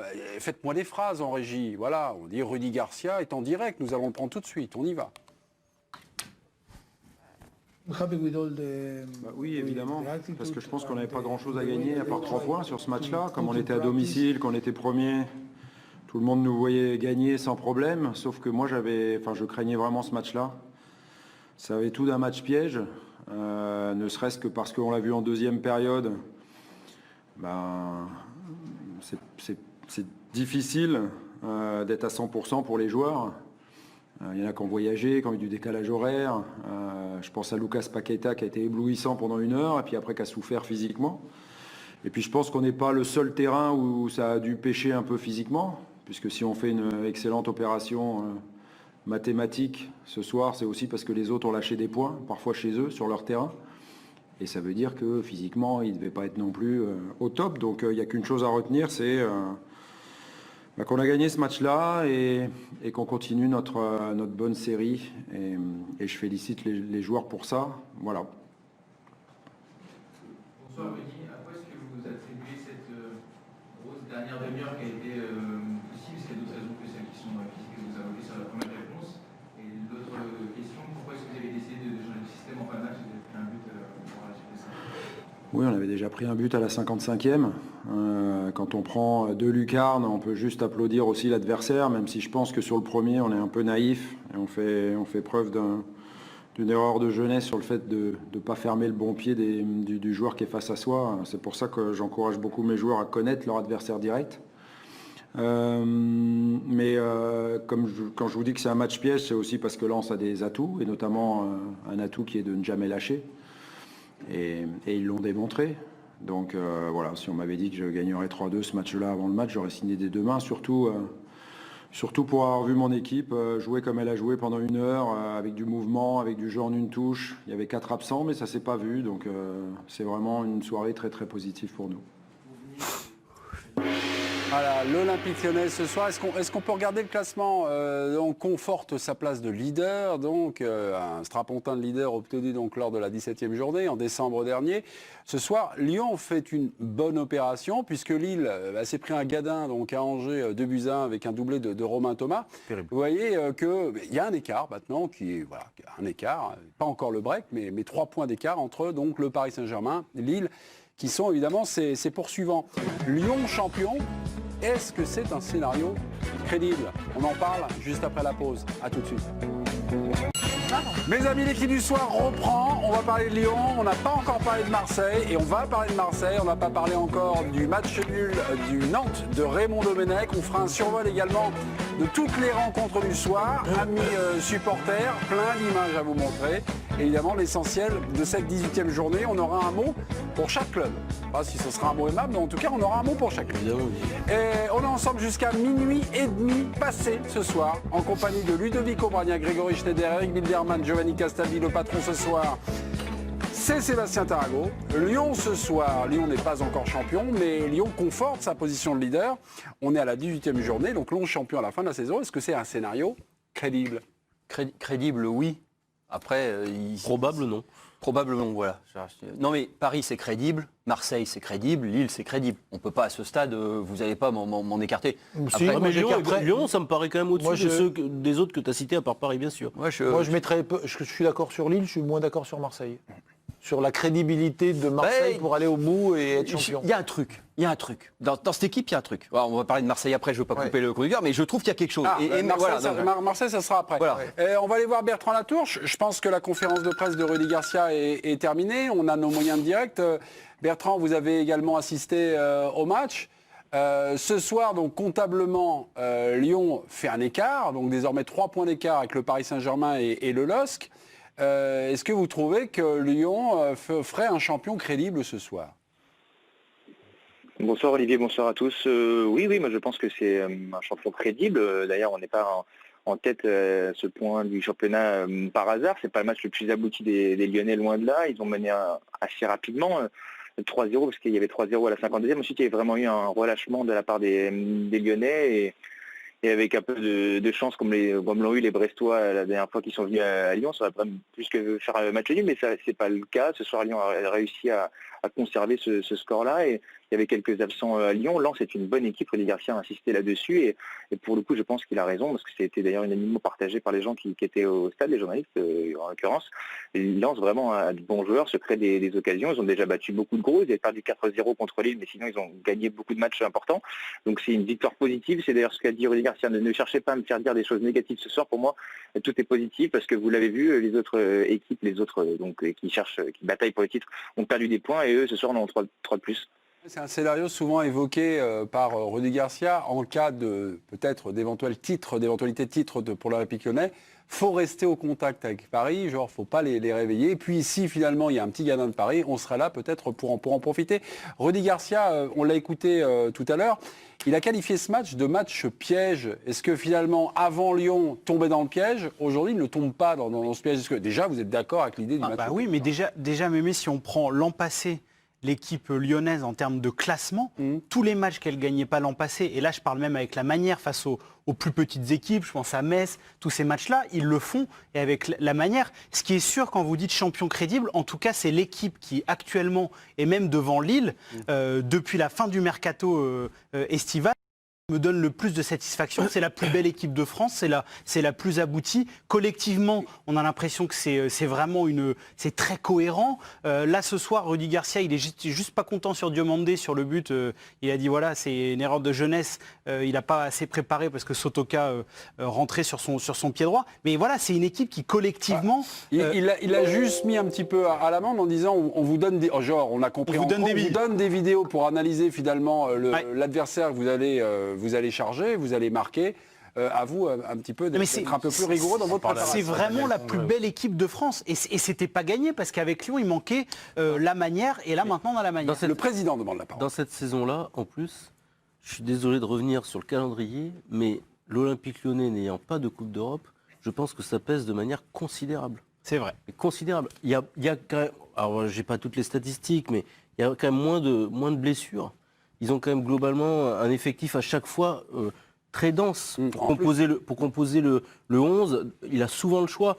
Quand il y a un absent, 2 absents, ce soir c'était par exemple Toko Ekambi, il y a quand même beaucoup de monde pour faire des choix forts. Et les blessures, c'est le Covid en plus, Seb. Oui, bien sûr. En plus. Non mais cette saison-là, il y a tout. Ouais. Il y a parfois des blessures et parfois le Covid. Lyon est relativement, je dis bien relativement, épargné et son effectif plus l'absence de Coupe d'Europe lui permet de rêver vraiment de ce type de champion. Si jamais ils sont encore au contact fin février. Bertrand, on a loué là depuis déjà quelques semaines le beau jeu de l'Olympique Lyonnais, à la fois les résultats, mais à la fois quelque chose qui est marqué. Ce soir, est-ce que vous avez vu le Lyon des dernières semaines? Oui ou non? Non, franchement, on ne peut pas dire qu'ils étaient flamboyants parce que franchement, déjà, à partir de la 52e, le 3e but de Lyon, derrière, il n'y a pas eu grand-chose. Il y a eu 1 ou 2 occasions de Kadewere juste après. Et dès qu'il y a eu le 3-1, ensuite, il y a eu une panne d'électricité pendant 10 minutes. Et après, ils ont mal négocié quelques contres. Même Fils, sur la dernière demi-heure, a fait un peu n'importe quoi, même s'il a marqué 2 buts dans la partie. Ce soir, on n'a pas vu un Lyon flamboyant malgré le fait qu'ils aient marqué 3 buts. Moi, il y a quand même un petit constat que je fais... Et pour le moment, Rudy Garcia, à chaque fois que je lui pose la question, ne va pas dans ce sens, mais on s'était déjà parlé après match contre Brest. Ça fait quand même 2 fois consécutivement que dans les fins de match, Lyon a des difficultés. Contre Brest, ils se font rejoindre à 11 contre 10 et Rudy Garcia a fait rentrer Denayer au milieu de terrain pour faire rentrer un défenseur central supplémentaire. Là, encore une fois, sur la toute fin de partie, il change de système, il passe à 5. Le message que vous envoyez à votre équipe, c'est qu'il faut défendre. Et au final, ils ont pris encore un but, ça a fait 3-2 et il n'y a pas eu le 3-3. Mais sur ces fins de match-là, ça se joue quand même, ça tient quand même qu'à un fil. Je vais continuer dans ce que vous avez repéré, Bertrand, et faire partager ça avec nos copains du plateau. Est-ce qu'il y a un peu de nervosité finalement? Est-ce que les gars qui jouent, ils savent qu'ils sont leaders, ils savent qu'ils vont avoir les 3 points? Non, c'est trop tôt. Je pense que c'est Brest. D'après ce qu'il dit. Non, mais d'après ce qu'il on a Brest, scénario comme ça, et on a failli avoir ce scénario. Après ce que dit Bertrand, ça me semble être plutôt l'inverse en fait, que la nervosité. C'est-à-dire que c'est moi qui ai dit la nervosité. Non, mais en fait, tu mets 3 buts, tu mets 3 buts, t'es tranquille. 52e minute, 3-0. Ouais, voilà, or, le match ne disait pas 3-0. Alors, pour l'avoir dit l'inverse en première partie, alors quand on parle de match piège, si tu reçois le 7e du championnat, c'est pas un match piège. C'est si tu reçois Reims ou si tu reçois Nîmes que c'est un match piège. Recevoir Lens, qui est 7e de Ligue 1, c'est pas un match piège. Rudy Garcia dit que c'est un match piège. Non, non, tu sais très bien qu'ils peuvent tomber. Enfin, Lens est pas. Alors, pour avoir dit que ça allait être facile, donc je dis plutôt le contraire. Mais non, c'est plutôt de la suffisance, moi j'ai l'impression. C'est-à-dire tu mènes 3-0 et tu dis voilà, tu sais jamais que Brest, ils sont 10, donc tu dis voilà. Alors qu'au fond, tu es toujours un peu en danger. Moi, c'est plutôt ça que la peur. Lyon, ils ont peur de qui? Vous croyez que Memphis Depay, il a peur de qui? De Nayer, il a peur de qui? Mais un peu de fébrilité. Est-ce qu'on peut juste parler de la qualité de l'adversaire, tout simplement? Oui, tout à fait. On a 2 équipes très joueuses. Là, on en avait parlé avant le début du match. J'espérais que Lens joue son va-tout et joue comme ils ont l'habitude de jouer. C'est ce qu'ils ont fait ce soir. Donc il y a aussi peut-être à un moment donné la qualité de l'adversaire qui arrive des fois à te déstabiliser. En l'occurrence, Brest est une superbe équipe avec un super entraîneur. Et Lens, force est de constater que cette année, ils nous ont... Je les félicite encore ce soir, parce que même à 3-0, ils n'ont pas décidé de fermer le jeu. Ils sont restés sur leurs valeurs. Et 3-0, ça valait pas ça. Hein. Ils ne méritaient pas d'être mené 3. Il t'en coûte 2. Donc, non, mais ils ne méritaient pas d'être mené 3-0 au bout d'une heure. Ça, franchement. Ça m'a fait penser au match face à Montpellier, où ils font un match remarquable et Leka, pareil, fait 2 erreurs et il leur coûte 2 buts. Le problème, c'est que Lens, parfois c'est Badé, parfois c'est Leka. Il y a toujours cette petite erreur individuelle dans les grandes rencontres face aux grandes équipes qui leur coûte les points. Mais dans le jeu... Mais qu'est-ce que c'est plaisant, une équipe qui ne refuse pas le jeu, qui ne vient pas en victime en se disant on va encore en prendre... Moi, avec des choix offensifs, Fofana, ça fait plaisir. Kakuta, ils ont gagné 4 matchs à l'extérieur. Alors même si c'est pas l'extérieur normal avec le public, n'empêche que faut battre dans l'esprit Monaco 3-0. Ouais, faut gagner à Monaco. Il faut y aller quoi. Ouais. Bertrand Latour, vous avez encore une nuance à apporter sur une observation de Ludovic Obraniak. Vous êtes à 1 minute de la pause. Non, mais je trouve qu'il y a un peu de paresse dans l'analyse de Ludo. C'est un peu facile quand même. Quand c'était Thomas Tuchel à la tête du Paris Saint-Germain, quoi qu'il se passait, c'était toujours de la faute de Tuchel. Et là, quand de manière consécutive, il y a des choix qui au final se sont pas validés, qui se retournent contre Lyon, c'est parce que les adversaires en face sont fantastiques. C'est vrai, moi je trouve bien des mérites à Lens et à Brest, mais ça fait quand même 2 fois que ça se passe pareil. Donc c'est sans doute plus du hasard, mais la qualité des adversaires, c'est un peu réversible, puisqu'à chaque fois, Lyon, d'ailleurs Lyon ils sont premiers de championnat quand même, donc ils sont quand même a priori meilleurs que les autres. D'accord, un peu de paresse intellectuelle. Je vois pas du tout le rapport avec Thomas Tuchel, mais bon. Thomas Tuchel, tu le fracasses à chaque fois qu'il y avait un choix. Et là, quand c'est Rudy Garcia, c'est jamais de sa faute. Donc je veux bien, mais... Il y a match gagné, non, à la fin du match. Ça va nous faire un bon match, un bon on fait de la comptabilité et on regarde qui est premier. Et puis c'est non, moi j'ai vu un beau match de football avec un Lyon qui est à son image parfois suffisant quand ils ont de l'avance. Ouais. Et il faut féliciter l'adversaire qui, comme tu l'as dit toi avant le match, qui devait rester derrière pour défendre. Je t'avais dit qu'ils devaient jouer leur jeu, c'est ce qu'ils ont fait. Ils ont failli embêter Lyon, ils nous ont offert un bon match de foot. Si ça avait été toi, ça aurait été un match d'épicier. Et parfois Bertrand, il y a un match d'épicier où on n'aurait rien vu. Parfois Bertrand, il y a un peu de paresse dans tes analyses quand il s'agit de voir les qualités de Rudy Garcia. Ludovic Obraniak n'était pas paresseux intellectuellement. Ludovic Obraniak n'était pas paresseux intellectuellement, mais simplement fair play. Salutations Ludo. Dans quelques minutes, reprise de l'équipe du soir. Y aura-t-il un autre clash? Pour l'instant, Grégory Schneider ne s'est pas encore engueulé. A tout de suite. C'est la prolongation de l'équipe du soir, donc en compagnie d'Éric Bilderman, de Giovanni Castaldi, de Ludovic Obraniak, de Grégory Schneider et du président Sébastien Tarago. Et on va faire Marseille dans quelques secondes. Amis parisiens, restez avec nous. Nous serons en contact avec David Aiello, conférence de presse de Mauricio Pochettino qui va se terminer dans quelques minutes. Nous vous en donnons les meilleurs morceaux, les meilleurs moments dans quelques minutes. France Piron, M Montpellier, succès de l'Olympique de Marseille, 3-1. Ouais, il était temps, parce qu'après 3 matchs sans victoire, le succès qui fait du bien pour l'OM. 41e minute de jeu, Thauvin provoque sur le côté droit de la surface et enroule un centre vers les 6 mètres pris de la tête par Radonjic, qui ouvre enfin son compteur but. Deuxième mi-temps, Montpellier égalise par Florent Mollet, 3e but de la saison sur cette très jolie frappe, sur une passe d'aise de Jordan Ferry. 80e minute de jeu, Dimitri Payet qui était remplaçant, qui n'a pas trop apprécié, remet son équipe dans le bon sens. Et puis 4 minutes plus tard, Valère Germain, il va de son petit but aussi. Ça fait 3-1 pour l'OM. Je vous rappelle juste que dernière chance pour remporter la maquette du Stade Vélodrome contre Twitter d'équipe du soir. Restez sur 3 matchs sans victoire, vous l'avez rappelé, ma chère France. L'OM vous a-t-il ce soir rassuré? Ah oui. Oui. Je trouve c'est une victoire importante pour eux. Ouais, parce que c'est important, parce que... Vas-y. Non, mais c'était non pour vous plutôt? Oui, c'était un petit non, oui. Ah ouais, pourquoi? Pourquoi? Parce que ils s'en sortent quand même bien. On n'a pas vu tout le match. Parce que, oui, il y avait 15 matchs. Mais j'ai vu une équipe de Montpellier pendant 1 heure qui me semblait faire jeu égal, qui se créait des occasions, qui a pêché parfois par un peu de maladresse ou un manque de réussite. Et sur la dernière demi-heure, Montpellier me paraissait peut-être un peu cuit physiquement.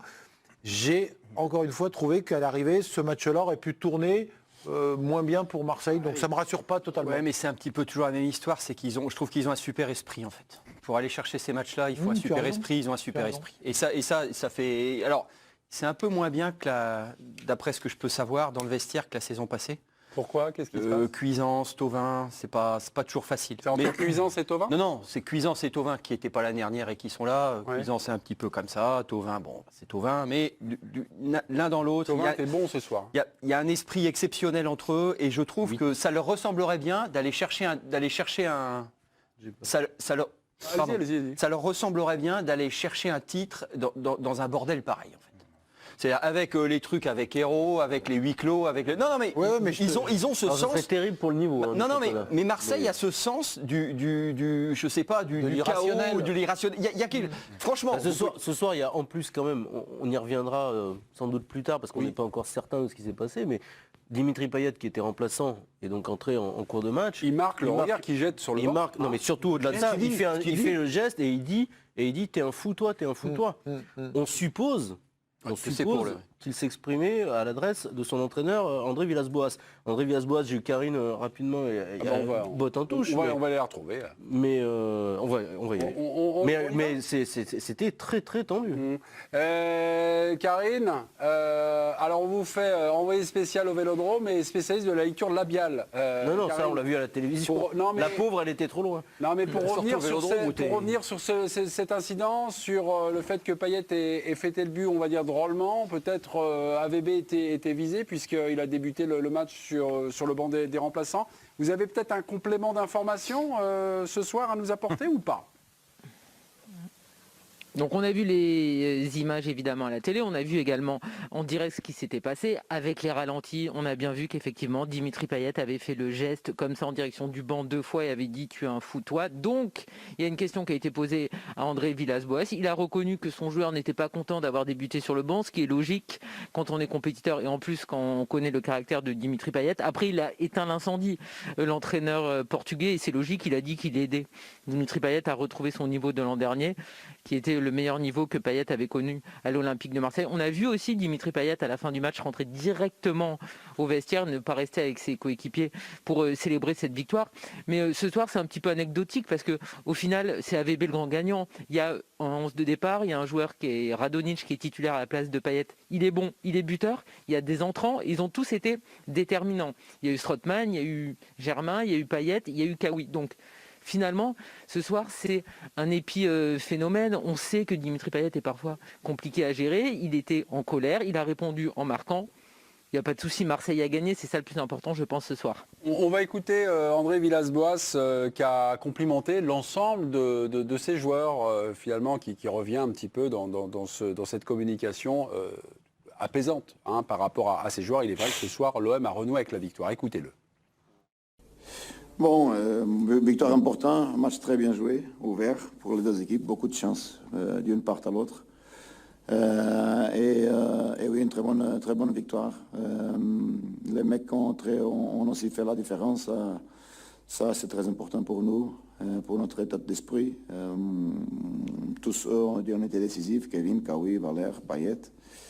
Nemanja qui a débuté, comme tu as dit, le match. Alors, oui, un match important, ça veut dire que les options sont là, sont vives. Et on profite d'une victoire avec un adversaire qui était à côté de nous. C'est très important qu'on les écarte un peu.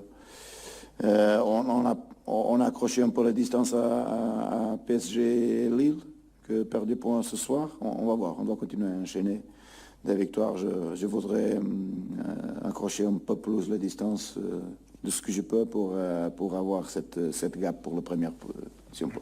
Voilà, vous voulez revenir sur Dimitri Payet, sur son attitude? En fait, je trouve ça insupportable qu'un garçon qui est soi-disant fou amoureux de son club, l'Olympique de Marseille, après une victoire importante, c'est censé être un des tauliers de l'équipe, ne reste même pas avec ses petits camarades pour fêter la victoire.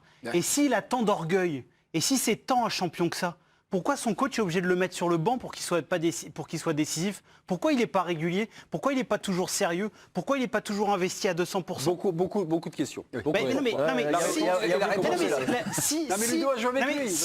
Mais s'il est aussi orgueilleux, s'il supporte pas d'être sur le banc, soit bon tout le temps, tu n'iras pas sur le banc. Oui, mais soit s'il en était bon forme. tout le temps, il ne jouerait pas à Marseille. Ça, c'est un autre débat. Mais de s'énerver comme... mais Ludovic a joué, vous avez joué, vous avez côtoyé Dimitri. 6 mois, ouais. Comment le gars fonctionne? Non, 6 mois déjà, il y a longtemps. C'est 6 mois de plus que nous. Ça s'est creusé, ouais. Non, mais il est agaçant, il est gonflant parce on a l'impression que ces derniers temps, il faut tout le temps qu'il y ait quelque chose qui se passe. Faut qu'il allume un peu le PSG, faut qu'il se chauffe avec Garcia. Tu vois, il faut qu'il y ait toujours un truc pour aller chercher une motivation supplémentaire.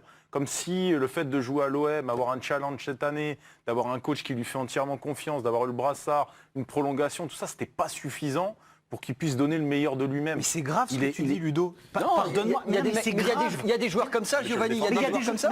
Non mais pardonnez-moi, mais je le défends. Donc, non mais je sais, mais simplement, on est en train de nous expliquer qu'un mec qui est quand même... C'est pour ça que je te dis que c'est agaçant. Non mais c'est hyper agaçant, mais c'est surtout c'est incompréhensible. C'est-à-dire que ce garçon, avec ce qu'il a dans les pieds, il ne peut pas se retrouver sur le banc de l'Olympique de Marseille. C'est pas incompréhensible. C'est comme il y a tout un tas de joueurs au fil des années qui sortaient et on disait s'ils n'étaient pas sortis, quelle carrière ils auraient fait? Ben non, ils auraient été malheureux comme la pierre, ils auraient fait une carrière de merde. Et en fait, le problème c'est que Dimitri... Alors, je prends cet exemple et je reviens sur Dimitri Payet. Dimitri Payet, il jouerait pas à l'OM. Il a un talent c'est le top. Pour moi, c'est pas loin du top. Quand il est bon, il est c'est pas loin du top, Dimitri Payet. Mais il est incapable, par sa psychologie et par son sérieux, notamment au niveau diététique, d'être au top tout le temps. Et donc, il marche comment, à son âge maintenant en plus, sur des coups de sang, des énervements. Et c'est ça qui lui permet de compenser ses limites physiques, athlétiques actuelles pour réaliser de grands matchs. Mais il ne peut pas être tout le temps bon. Il devrait presque remercier son entraîneur ce soir. Mais oui, quelque part, il devrait presque le remercier. Mais... Merci, on n'est pas pour l'instant sur ce chemin-là. Karine, vous voulez ajouter quelque chose? Vous avez écouté Giovanni, Ludovic, cet échange.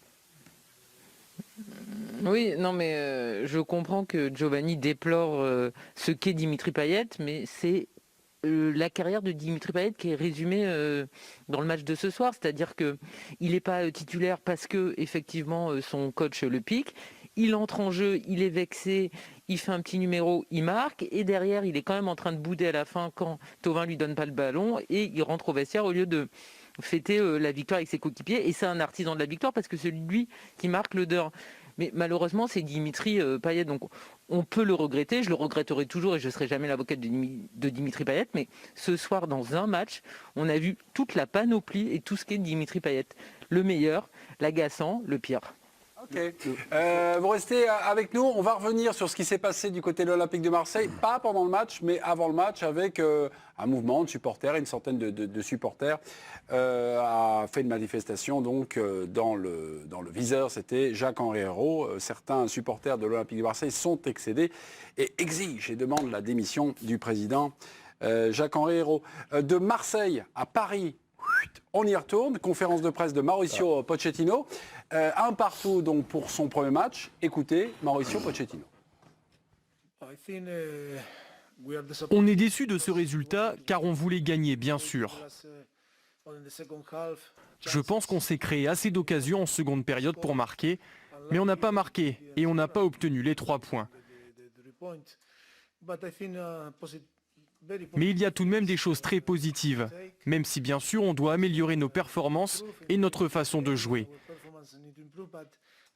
Mais je crois que dans les circonstances actuelles, c'est un point qui n'est peut-être pas suffisant, mais qu'on doit accepter. On va aller voir David Aiello. D'après les assistants de l'équipe du soir, David, vous êtes là ou pas? Oui, vous êtes là, mon petit David. Tout va bien? Ah oui, je suis là. Ah, ouais, bien sûr que je suis là. On va regretter. Non, David, d'après les assistants de l'équipe du soir, on a monté à peu de choses près le meilleur moment de conf de Mauricio Pochettino. Merci d'avoir veillé si tard. Tout d'abord, est-ce que vous nous confirmez? Ah oui, je peux vous confirmer que là vous avez eu la crème de la crème, quoi, la quintessence de la conférence de presse. Pour tout vous dire, je suis un petit peu inquiet sur les prochaines conférences de presse de Mauricio Pochettino. On sort quand même d'une ère avec Thomas Tuchel où on a eu, on peut le dire, un sacré bon client. Il disait les choses, il avait parfois des formules, il s'énervait. Bref, pour les médias, c'était vraiment un bon client. Là, pour l'instant, hier lors de la vision conférence pour sa présentation, c'était en espagnol, c'était de la langue de bois de A à Z. Ce soir, c'était intégralement en anglais, donc on a changé de langue, mais ça reste de la langue de bois. Il y a eu pourtant des questions très intéressantes et très précises, notamment celles qui concernent la dimension physique. Comment compte-t-il faire travailler son équipe dans ce domaine, sachant que le Paris Saint-Germain a un calendrier infernal et que ça reste aujourd'hui, on l'a beaucoup dit, le talon d'Achille de cette équipe. Aucune réponse là-dessus, il a noyé le poisson. Donc voilà, évidemment, on va lui donner un petit peu de crédit dans le sens où on imagine que voilà, il a peur peut-être du faux pas, surtout que son prédécesseur en a fait un, même plusieurs juste avant lui, et ça lui a coûté quelque part aussi sa place. Mais pour l'instant, on reste sur notre fin et on va rien apprendre pour l'instant des points presse de Mauricio Pochettino. Merci beaucoup, David. Voilà, merci beaucoup. Vivement la fin du Covid avec ce masque là, qui n'arrête pas de vous martyriser. Il est glissant ce masque sur le doux visage de David. Merci. Très bonne soirée. On en demande trop à Mauricio Pochettino. Il est arrivé samedi. Moi, je trouve qu'il faut arrêter. Il est pas. Là, on va verser dans la nostalgie Turel. Non, mais il n'est pas interdit. Non, mais sans lever. Alors, si tu ne lèves pas des secrets de vestiaire, il est quand même pas interdit de penser qu'un coach peut de temps en temps parler de football. Mais il vient d'arriver. Non, il peut parler de football s'il vient d'arriver. Je veux dire, non mais attendez, moi, Charpentier, je lui ai demandé de me parler de meubles. Non mais là, il peut parler de football. C'est-à-dire, non mais Chapoutier. Et sans mettre en danger ni sa position, ni le vestiaire, il doit être quand même capable de faire ça. Il est arrivé, il a même pas fait l'état des lieux encore. Laisse-le 2. Mais attends, il impulse un ton quand même. C'est les 2 secondes. Il impulse un ton quand même. On disait que Thomas Tuchel, à son arrivée, avait, puisque vous parlez de communication, cher Giovanni, il avait envoyé Thomas Tuchel des ondes positives par sa communication. Là, on ne peut pas dire que pour l'instant, ce sera par sa communication que les ondes positives arriveront. Elles arriveront autrement. Il n'est pas là pour nous faire plaisir. Il n'est pas là pour nous faire plaisir. Il est là pour coacher le Paris Saint-Germain. Il n'est pas là pour nous faire plaisir. Je ne donne pas mon avis. Je constate juste que tout à l'heure, on m'a dit qu'on avait changé de coach, notamment pour des histoires de communication. Je constate juste que ce n'est pas par la communication que Mauricio Pochettino va charmer son monde. Bon, Pochettino, on va faire des débats sur lui, sur sa Moi, j'aimerais bien dire Pochettino. Et en tout cas, oui, enfin, non, ça me on dit ce qu'on veut. On dit ce qu'on veut. France. Alors en Espagne, Barça, Bilbao, victoire du Barça 3-2. Absolument, un match reporté de la deuxième journée de Liga et contre toute attente, 3e minute de jeu, ouverture du score de Bilbao. Lancé dans la profondeur, c'est Iñaki Williams qui s'offre une longue course et crochet de Clément Langlais avant de finir du pied droit. Réaction du Barça 15 minutes plus tard avec l'égalisation de Pedri González, complètement oublié dans sa surface. Et sa reprise de la tête trompe le gardien de Bilbao, ça fait un partout. Un petit peu avant la pause, c'est Léo Messi qui donne l'avantage aux siens. 8e but en Liga cette saison pour la Pulga. Et puis en deuxième mi-temps, Jordi Alba s'appuie dans la surface vers Antoine Griezmann, le Français qui pouvait frapper, qui choisit de jouer vers Lionel Messi, qui reprend sans contrôle et s'offre le doublé. Ça fera 3-1, puis score final 3-2 pour le Barça qui remonte à la 3e place, enfin de retour sur le podium. Tu l'as jamais vu. Merci France, à tout à l'heure. Domenech 0, Rennes 0. Ce soir donc, Nantes a pris 1 point face à Rennes. Excusez-moi. Greg, ça va ou pas? Non, on disait qu'on... Oui, on disait que. Oui. En fait, le but avec la talonnade, j'avais jamais vu en fait. Oui. On a vu des centaines de milliers de buts, voire des millions de buts dans notre vie, mais ce but-là, je l'ai jamais vu. Bien sûr. Regardez. Et Greg Antoul, est-ce que vous l'avez vu? Voilà. Les mains sur les barreaux, Greg. C'est pas grave. Les mains sur les barreaux, patron s'il ce vous soir. plaît. Voilà. Et est-ce une première convaincante du Nantes de Raymond Domenech 0-0 face à Rennes? Le résultat est positif, puisque Rennes est quand même 4e du championnat, Nantes était en grande difficulté, tu arrives à faire 0-0, c'est un résultat positif. Après, dans le contenu, il faudra repasser. On a vu que la première, parce que la deuxième, on était en plateau. Sur la première, il y a eu une situation intéressante. Lutza, 16e minute. Voilà, on a vu une équipe qui défensivement était plutôt pas trop embêtée par Rennes, donc oui, c'est plutôt positif. S'il s'était fait écraser 4-0 à domicile face à Rennes, ça aurait été tout autre chose. Là, c'est un résultat positif. En deuxième mi-temps, 2 alertes pour Rennes, 2 occasions pour Rennes, plutôt 2 actions de Bourigeaud à la 48e et à la 53e minute, 2 autres actions à mettre au crédit du FC Nantes, Koulibaly à la 81e sur un centre de Fabio, et puis à la 64e minute, un sauvetage de Bourigeaud devant Blas sur un centre de Colomani. L'occasion était extrêmement chaude. Eric. Oui, on peut tout de même se poser la question du niveau de Rennes sur ce match-là, qui restait sur une belle série, qui avait une bonne occasion de pouvoir prendre 3 points sur une équipe qui est forcément dans le but. Oui. Et sur un premier match, après quelques jours avec un nouveau coach, c'était pas évident. Donc avant de juger de la performance de Nantes, on peut regretter la petite performance de Rennes. En tout cas, on peut le regretter si on est supporter du Stade Rennais. Glag est-il sorti de prison? Oui. Alors, Monsieur Schneider. Mais le problème, c'est que une première convaincante à la limite peut-être, mais le problème, c'est qu'il va y avoir des impératifs sportifs assez rapides, puisqu'ils sont quand même à 3 points de Dijon qui est barragiste. Ils ont perdu 2 points chez eux aujourd'hui. Ils n'ont pas non plus fait de merveille. Ce que je veux dire, c'est que c'est une première, il prend l'équipe en main très bien, mais arrive un moment, quand tu es à 3 points du barragiste, il va falloir gagner les matchs rapidement. Et je trouve que ça... Ouais, mais comme vous avez dit, Rennes, très franchement, ils sont restés 8 matchs. C'est un faux 4e ou un faux 5e. Ils sont restés 8 matchs en gagnant une fois. Non, mais oui, mais c'est un vrai 4e quand même. Voilà. Oui, mais c'est pas non plus. Là, ce soir, je sais pas comment ils sont. Je suis désolé, mais juste Raymond Domenech, là, vous avez vu son arrivée à Nantes, son premier entraînement, il y avait les supporters avec la sono, le climat, ça fait 10 ans qu'il n'a pas entraîné. Il revient, il fait 0-0 face au 4e de résultat positif. Il y a un impératif de résultat, d'accord. Rapide, hein. Rapide. D'accord, mais Rennes était largement favori. Il y avait la série positive, l'effectif qui est quand même autrement calibré, un entraîneur. Qu'est-ce qu'on n'a pas entendu sur Julien Stéphan et ses capacités, etc. etc. Excusez-moi, c'est qu'une première réussie, il ne perd pas face à Rennes 4e de championnat, c'est positif. On a parlé de l'effet Pochettino ce soir, donc un effet qui a fait pchit. Ce soir, Raymond Domenech a organisé son équipe d'une manière extrêmement rigoureuse, ligne de 4, ça coulissait bien, choses comme ça. Ce soir, Nantes n'a pas encaissé de but. C'est une première depuis 8 matchs. Une première depuis 8 matchs. Et est-ce qu'on peut déjà parler un peu, on va dire, d'effet Domenech? Je dis pas la patte, l'espèce de nouveau Coco-Siono, je ne voulais pas ça, mais d'influence au moins, quelque chose. Non. Non? Pourquoi? Mais attendons un peu. Faut attendre. Non, là en plus, alors encore une fois, on a vu la première période, puisque on était avec vous après sur la seconde, mais sur la première période, c'était pas particulièrement une équipe défensive. Non. Non, mais ça donc il n'y avait pas fermait, d'identité, il n'y avait pas d'identité défensive assumée par l'entraîneur. Non, mais parfois on a déjà vu ça. Déjà vu des entraîneurs, on arrive, on dit bon allez hop. On joue pas à 4 derrière, on joue à 6 derrière, ça arrive, on l'a déjà vu, un mec devant, des milieux qui viennent des latéraux. Bon, là, c'était pas le cas. Non, il y avait une bonne occupation du terrain, on ferme les c'était espaces. cohérent, mais franchement, il faut vraiment attendre un petit peu pour savoir ce que sera le Nantes de Domenech. Parce que sur Rennes, on a vraiment vu, en fait, c'est pour ça, ils sont assez irréguliers, on a vu des matchs épouvantables. Moi, j'étais ici, je les ai vus contre Bordeaux, par exemple.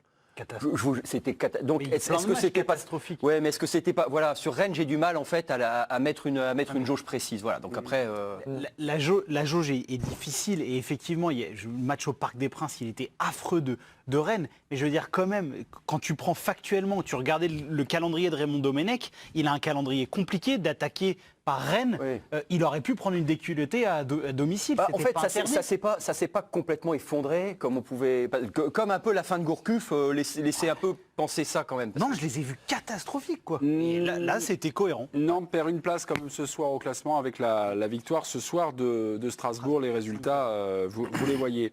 On va écouter Raymond Domenech sur ce match nul. Match nul rassurant, convaincant, plutôt positif, Raymond. Mais qu'au niveau de ce que j'ai vu dans l'envie, l'organisation, la solidité, l'envie vraiment d'être ensemble et de jouer ensemble contre une belle équipe en plus. Cette équipe de Rennes a un vrai potentiel, elle n'est pas en haut du tableau par hasard. Donc oui, moi ce que j'ai gardé, c'est ça. Voilà, j'ai trouvé une équipe qui avait envie, qui s'est parlé, qui a joué ensemble, qui a défendu quand il fallait, qui a eu des possibilités de ressortir. Après un départ on a été un peu timoré, on avait peur de jouer, puis petit à petit on a commencé à se dire que c'était possible, qu'on pouvait aussi montrer quelque chose. Ouais, j'ai bien aimé cette première dans l'envie que l'équipe a montré. C'est rarement passé aussi. C'était Raymond Domenech, donc premier match nul contre Rennes. France Piron, beaucoup de matchs ce soir, beaucoup d'affiches. Il y a quelques minutes de cela, on vous montrait donc la victoire de la Juve au Milan. Il y avait un autre choc européen entre Manchester City contre United. Le derby en Coupe de la Ligue. Alors il va falloir attendre la deuxième mi-temps pour voir les filets trembler. Ceux de United, car sur ce coup franc de Foden, Shaw et Maguire sont trop passifs. C'est Joe Stones, le défenseur, qui pousse le ballon du ventre dans le but pour le 1-0. Et puis en fin de match, c'est Fernandinho qui déclenche une volée lointaine qui fuse au pied du poteau droit de Henderson, crucifié. Les Citizens s'imposent 2-0 et s'offrent une nouvelle finale dans cette Coupe de la Ligue où ils affronteront, vous le savez, Tottenham. Et beau celui-là. Il est magnifique. Retour du côté de l'Olympique de Marseille. On ne va pas vous parler de la victoire de Marseille ce soir contre Montpellier. On l'a fait précédemment. La case est héros d'émission puisqu'une centaine de supporters de l'Olympique de Marseille ont manifesté ce soir avant la rencontre. Ces images, vous les voyez, donnent un peu le ton du climat avant cette rencontre. Leur cible, Jacques-Henri Hérault, qui selon eux doit démissionner. La colère des supporters marseillais est-elle pour vous justifiée? Totalement. Totalement. Ouais, mais bon. Excusez-moi parce que je suis adepte des petits commentaires qui sont donnés sur notre cher site L'Équipe.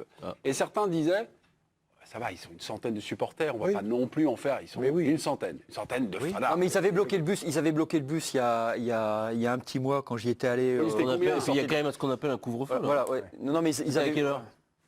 C'était après. Donc ils ont quand même bravé le couvre-feu. Donc on peut imaginer qu'effectivement il n'y allait pas y avoir 10 000 personnes. Mais non, mais par rapport à la situation de Jacques-Henri Hérault, il faut quand même reconnaître que depuis un certain temps, il avait pris sa retraite médiatique et entre guillemets que le divorce avait été consommé bien avant et que le différent, on a l'impression que Hérault il a jamais été accepté à l'Olympique de Marseille et qu'il a rien à faire à ce poste de président de l'OM. Donc c'est une colère qui est totalement compréhensible puisqu'ils l'ont jamais apprécié. Mais c'est l'actionnaire qui, c'est pas le peuple qui décide, c'est l'actionnaire. Donc tant que c'est un autre débat. Mais c'est un peu de ça qu'on parle, c'est-à-dire que l'actionnaire il définit un projet, lui mène ce projet. Enfin je veux pas non plus il est quand même là pour faire ce qu'il est en train de faire. Il fait ce que son actionnaire. L'actionnaire, il a un stade des joueurs, il prend pas les supporters avec quand il achète. Surtout quand tu achètes un club, tu n'achètes pas avec ses supporters, avec son environnement. Déjà, c'est pas ce que j'ai dit, puis manifestement, c'est pas la première fois que Jacques-Henri Hérault prend un coup de semonce. Mais enfin, si McCourt l'a pas sorti, ça veut dire que McCourt est content. Il y a forcément à un moment une raison. Mais moi, j'arrive pas. Peut-être que toi, tu as la réponse. Moi, j'arrive pas totalement à comprendre exactement pourquoi. Et il y a forcément quelque chose. Jacques-Henri Hérault, il y a quelques semaines de ça, était en visioconférence et il regrettait qu'il y ait trop de salariés marseillais à l'Olympique de Marseille. Ça plombe un peu l'efficacité de l'entreprise lorsqu'il y a des mauvais résultats. Mais il le dit mieux que moi. On écoute le patron de l'Olympique de Marseille, Jacques-Henri Hérault. À Marseille, à la tête de l'OM, j'ai été frappé de voir que 99% des collaborateurs du club étaient marseillais. Et en termes de productivité, l'impact qu'avait une défaite sur les attitudes, les comportements au quotidien des collaborateurs était fort.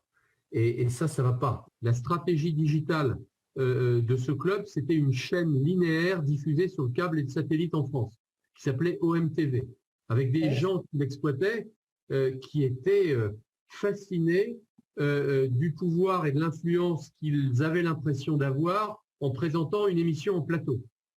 Mais c'est le 19e siècle des médias, c'est le petit journal, c'est n'importe quoi.